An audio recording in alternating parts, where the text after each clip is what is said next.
जिसके बारे में ये धारणा है कि ये बीजेपी को वोट नहीं करता, वहां पर वोट काटने का सिलसिला ये जारी है। और उसी क्रम में ये पहुंचे हैं बिहार। घुसपैठिए शब्द का इस्तेमाल है कि गलत तरीके से वोटर लिस्ट में है तो उनके नाम निकाले जाएंगे। ठीक है, पिछले 11 साल से इस देश में नरेंद्र मोदी की सरकार है, तो जब देश सुरक्षित हाथों में है तो तब घुसपैठ कैसे हो सकती है? इसका मतलब नरेंद्र मोदी नाकारा है। और ये कितना घुसपैठ होता है? घुसपैठ जितना ढोल पीटा जा रहा है घुसपैठ का, ये हर चुनाव में पीटा जा रहा है। बिहार वो राज्य है इस देश का जिसके लोग सबसे ज्यादा दूसरे राज्यों में मजदूरी करने जाते हैं। ये जो आप नया फार्मूला लेकर आए हैं स्पेशल इंटेंसिव रिव्यू का, इसमें आप उनके नाम उड़ा देंगे, यानी कि उसे आप उसके मतदान के अधिकार से वंचित कर देंगे। फिर तो नागरिक ही नहीं रहा। पता लगेगा कैसे? जब आप वोटर आईडी कार्ड को आधार कार्ड से लिंक करेंगे। लेकिन ये जो स्पेशल इंटेंसिव रिव्यू है, इसमें आधार कार्ड मान्य ही नहीं है। वो सरकार जिसको जनता वोट देती है, वो सरकार लोगों से पूछ रही है कि तुम बताओ कि तुम यहीं के नागरिक हो कि नहीं हो। ये सीधे तौर पर घुमा फिरा कर नहीं है, ये सीधे तौर पर एनआरसी हो रही है, सीधे तौर पर एनआरसी हो रही है ये। लेकिन इस बार इसकी जद में सिर्फ मुसलमान नहीं है, इसकी जद में आपका मजदूर वर्ग है, इसकी जद में आपका गरीब वर्ग है, इसकी जद में आपका जो एससी है वो है। बिहार में जो ये करने जा रहे हैं छोटी एनआरसी कह लीजिए या बड़ी एनआरसी कह लीजिए, ये जो करने जा रहे हैं इसका सीधा सीधा असर इस देश के मजदूर वर्ग पर, इस देश के जो गरीब वर्ग है उस पर, इस देश का जो अल्पसंख्यक है उस पर, इस देश का जो शोषित वर्ग है उस पर पड़ेगा। बिहार में विधानसभा चुनाव से पहले वोटर लिस्ट को लेकर बवाल मचा हुआ है और हर कोई इस पर बात कर रहा है। इलेक्शन कमीशन का मानना है कि वो वोटर लिस्ट में बहुत बड़ा बदलाव करने के लिए जा रहे हैं, जांच इसकी शुरू हो गई है। लेकिन वहीं विपक्षी दल जो हैं वो इस बात का आरोप लगा रहे हैं कि इलेक्शन कमीशन के सहारे बीजेपी और जेडीयू को फायदा पहुंचाने का ये प्रयास किया जा रहा है। इलेक्शन कमीशन का मानना है कि जिन लोगों के इसमें वोट हैं उनको जांच की जाएगी और जो बाहरी लोग हैं, यानी घुसपैठिए शब्द का इस्तेमाल किया है, जिनका शहरीकरण हुआ है वो इस्तेमाल किया है, और जो नए वोटर्स जोड़ने हैं, उन सब चीज़ों को मिलाकर के एक नई लिस्ट तैयार की जाएगी। लेकिन सवाल ये है कि पिछली बार जब ये वोटर लिस्ट तैयार की गई थी तो काफ़ी लंबा समय लगा था। अब सवाल ये उठाया जा रहा है क्या इतने कम समय में, क्योंकि चुनाव में बहुत कम समय बचा है, क्या वोटर लिस्ट तैयार कर ली जाएगी? हमारे साथ पत्रकार वसीम अकरम त्यागी जी हैं, इनसे हम बात करते हैं, उन तमाम आरोपों को देखने की कोशिश करेंगे कि इन आरोपों में कितना दम है। जैसे ही वोटर लिस्ट का मामला सामने आता है सर, तो आरोप ये लग रहे हैं कि बीजेपी को, जेडीयू को फ़ायदा पहुंचाने के लिए इलेक्शन कमीशन कठपुतली बना हुआ है और वो वैसा काम कर रहा है। आपको क्या लगता है कि वाकई जो वोटर लिस्ट की बात कही जा रही है वो सही है, वो करना चाहिए काम, या वाकई ये फ़ायदा पहुंचाने वाली बात है? नहीं, जिस काम में कई साल लगते हों उस काम को आप चुनाव से ऐन पहले करने की आप कोशिश कर रहे हैं, तो आपकी मंशा पर सवाल उठना लाजिम है। जिस रिव्यू की बात की जा रही है वो रिव्यू, हाँ, स्पेशल इंटेंसिव रिव्यू, वो एकदम अचानक नहीं हो सकता। वो महीने भर में या 2 महीने में, 3 महीने में नहीं हो सकता। उसके लिए कम से कम 1.5 साल चाहिए, और 1.5 साल तक आप सोए रहे और अब आपको अचानक से याद आया, चूंकि बिहार में इलेक्शन है तो अब आपको याद आया अचानक से कि नहीं, इस तरह से करके ये जो है यहाँ पर सत्ता हासिल की जा सकती है। और इलेक्शन कमीशन को आप संधि विच्छेद करिए, इलेक्शन अलग करिए, कमीशन अलग करिए। क्या मतलब? आप देखिए, खुद देख लीजिए आप, इलेक्शन कमीशन, थोड़ा सा रुकिए। तो आप जनता में शक डालने वाली बात कर रहे हैं? नहीं, शक की बात नहीं है। आप देखिए जितनी शिकायतें विपक्ष करता है इलेक्शन कमीशन से, वो किसी को भी सीरियसली लेने के लिए तैयार नहीं है, किसी एक को सीरियस लेने के लिए तैयार नहीं है। क्यों? लोकसभा चुनाव का रिजल्ट हमारे सामने है। वहां पर एक संस्था ने एक रिपोर्ट जारी की थी, सिर्फ 3 सीटों की रिपोर्ट उसमें उसने बताया था। उसमें मेरठ की एक रिपोर्ट, मेरठ सीट का, लोकसभा सीट का जिक्र था, उसमें फर्रुखाबाद की लोकसभा सीट का जिक्र था, उसमें दिल्ली की चांदनी चौक लोकसभा सीट का जिक्र था। मेरठ से, मैं भी चूंकि मेरठ से हूं, वहां पर जो हार जीत का मार्जिन था वो मात्र 10,000 वोटों के अंदर था। और वहां पर कितने वोट जोड़े गए थे? 1 लाख वोट वहां पर जोड़े गए नए। किन इलाकों में जोड़े गए उसे आप देखिए, उनकी जो पहचान है, उनके जो एड्रेस हैं, उन्हें आप क्रॉस चेक कीजिए तो पता चलेगा ये जो है पूरा का पूरा मामला, जो ये तो अंधेरगर्दी चल रही है। ऐसे ही फर्रुखाबाद में, वहाँ पर बीजेपी मुश्किल से 2,500 वोट से जीत पाई थी।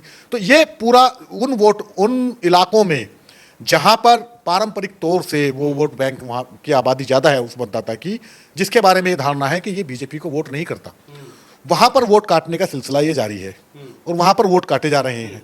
ठीक है, और उसी क्रम में ये पहुंचे हैं बिहार में चूंकि हालात बहुत ज़्यादा खराब है, जंगल राज वहाँ पर स्थापित है। मुख्यमंत्री जो बिहार के मौजूद हैं, उनकी आपने वीडियोस देखी होंगी कि वो किस तरह का व्यवहार वो कर रहे हैं मंचों पर, सार्वजनिक मंचों पर, किस तरह से उनकी जो बॉडी लैंग्वेज है वो बता रही है। लेकिन वहां पर अब बिहार को हथियाने के लिए बीजेपी चाहती है कि बिहार में इस बार हम पूर्ण बहुमत की सरकार बना ले। वो कब संभव है?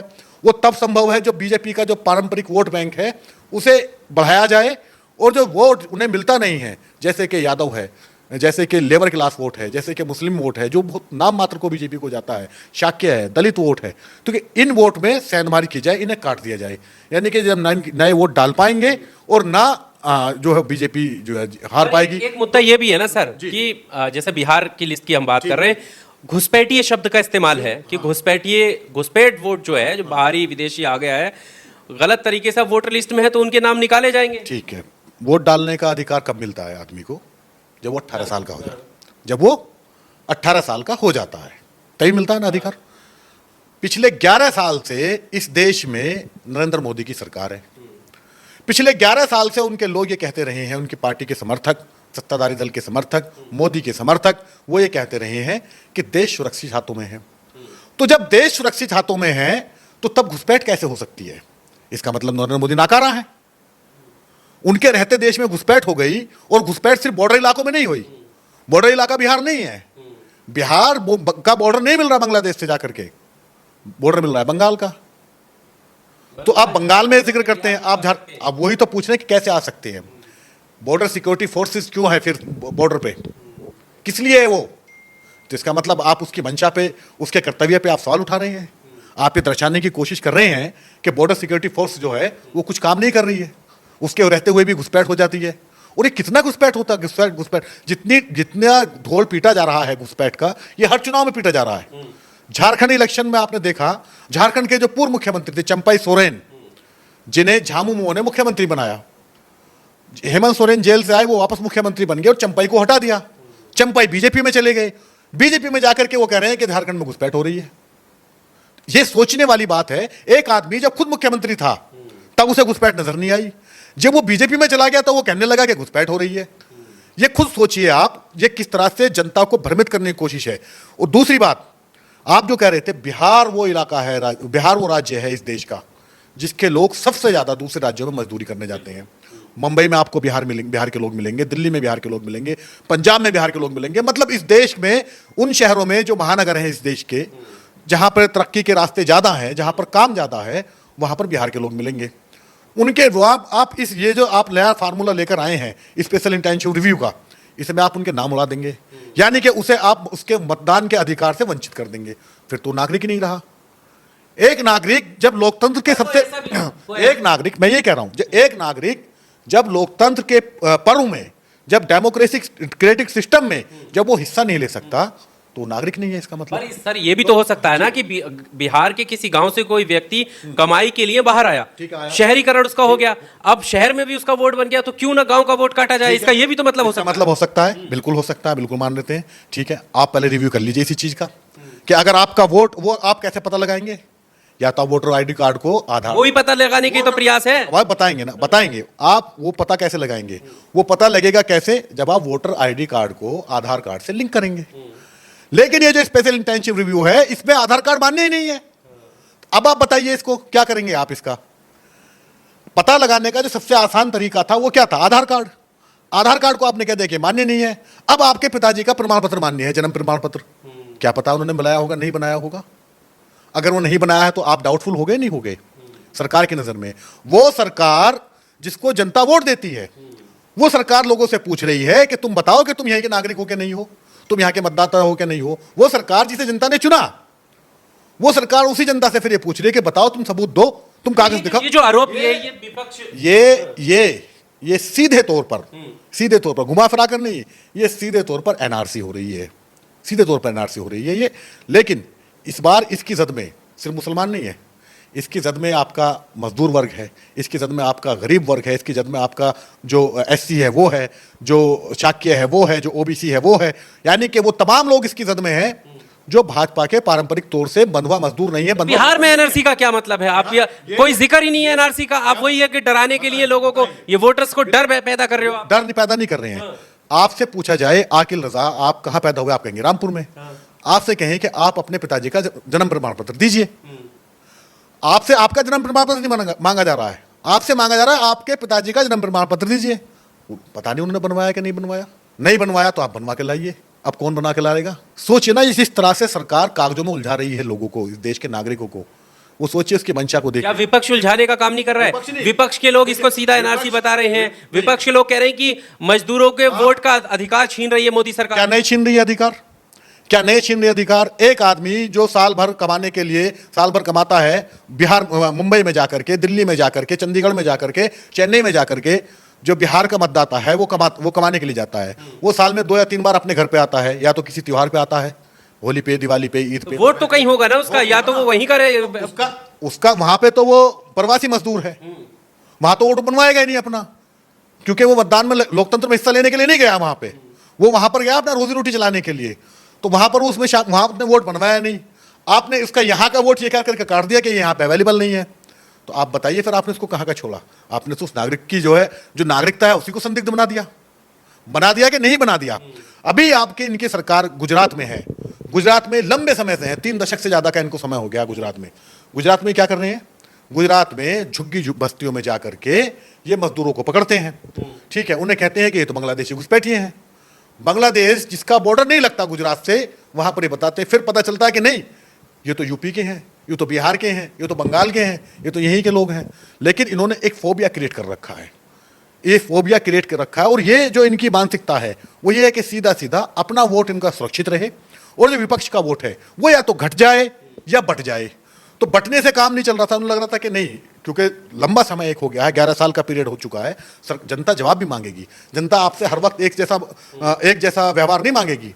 जनता आपसे पूछेगी कि नौकरी का वादा था उसका क्या हुआ, ठीक है, स्मार्ट सिटी बनाने का वादा था उसका क्या हुआ, हर बेघर को घर देने का वादा था उसका क्या हुआ। दिल्ली में क्या हो रहा है? दिल्ली में ये भाजपा कहती थी कि जहां झुग्गी होगी वहीं मकान होगा। उसी दिल्ली में अब ये जहां पर जो है बुलडोजर लेकर के लोगों को बेघर कर रहे हैं। घर भी तो दिए, घर कहाँ दिए? ये बताइए, कितने घर दिए? फ्लैट दिए, कितने घर दिए हैं? बेघर हुए, एक झुग्गी में रह रहे थे 10 आदमी, ठीक, घर दिया आपने एक आदमी को, नो कहाँ जाएंगे? आपने जितने लोगों को बेघर किया, क्या उतने घर आपने दे दिए?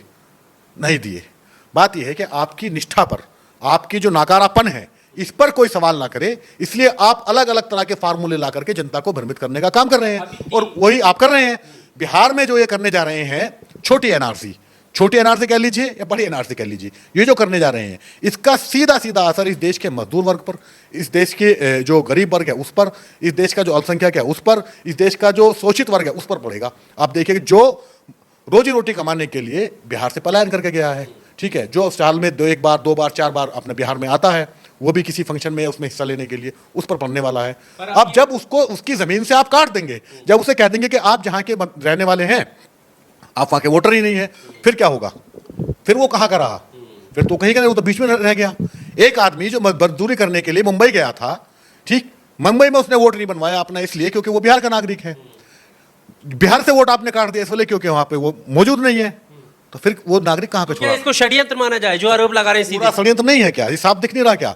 और जो आधार कार्ड मान्य था, जिस आधार कार्ड को खुद सरकार जारी करती है, उस आधार कार्ड को आपने जो होता है इसमें मान्य नहीं किया। अच्छा, 3 महीने पहले जो समरी रिव्यू हुआ था, कई सारी चीजें हैं। 3 महीने पहले समरी रिव्यू हुआ था, उसमें ये काम हो सकता था, लेकिन मुकम्मल तब भी नहीं होता। ये जो काम हो रहा है, इसके लिए कम से कम 1.5 साल का समय चाहिए। बिहार चुनाव में कितना टाइम है? मुश्किल से 3 महीने, मुश्किल से 3 महीने का समय बिहार के इलेक्शन में है। आप 4 कर सकते हैं, 5 कर सकते हैं, लेकिन 1.5 साल का तो नहीं है। तो आप कैसे कर लेंगे? इतना बड़ा राज्य है, 8 करोड़ मतदाता हैं, ठीक, कैसे कर लेंगे आप उसको? क्या कंप्लीट कर सकते हैं? ये सवाल है, ये सवाल ना पूछे जाए क्या? चलिए, तो आप देख सकते हैं कि बिहार में इलेक्शन कमीशन का ये फैसला है, और विपक्ष के तमाम दल जो है वो सीधा सीधा आरोप लगा रहे हैं। हम जानने का यही प्रयास कर रहे थे कि क्या इसको किस तरह से समझा जाए, क्या ये काम संभव है, क्या जो आरोप हैं क्या वो सही हैं। और आप देख सकते हैं कि बिहार के अंदर जिस तरह से वोटर लिस्ट की बात कही जा रही है, 2003 में जब यही सर्वे हुआ था तो सालों से ज़्यादा का समय लगा था। इस इंटरव्यू को लेकर आपका क्या कहना है? अपनी राय कमेंट बॉक्स में ज़रूर दीजिएगा। शुक्रिया।